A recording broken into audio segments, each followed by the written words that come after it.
Two more teams. Looking at Utah, I think you can make a very strong case for Hmm. either offensive line or linebacker as their best position on the field. I'm kind of inclined to say O-line because they got a lot Yeah. of big names there. Spencer Fano, Caleb Lomu, both two very good tackles.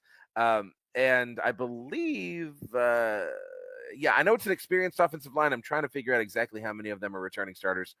I'm going to go ahead and say O-line is their strongest position on the field. Yeah, I would agree that their offensive line is probably the best one. I definitely see a lot of that offensive line being on NFL rosters here in the next couple of years. Mm-hmm. I could say that very confidently, I think.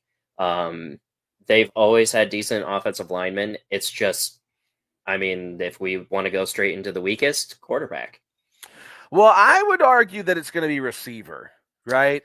I mean, there's Sure. reason to be optimistic about Devin Dampier. New Mexico was literally the fourth best as far as total offense, fourth best offense in the nation last year.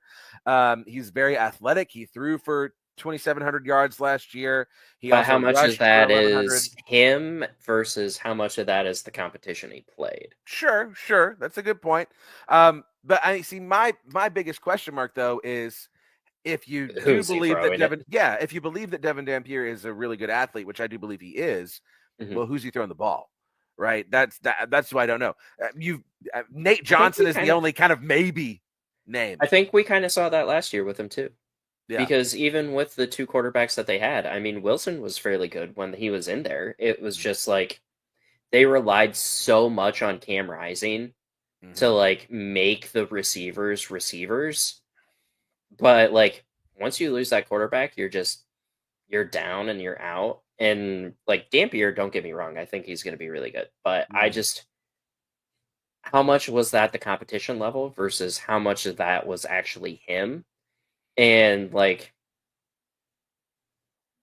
I don't know. I Wide receivers will always be there. Yeah. It's more of like, can you get the timing down? Can you get everything else down? Like you're gonna get protected. I don't think that we have a question on that. I think their running game is gonna be strong this year. It's just that entire passing game as a whole Yeah. going to be the big old question marky.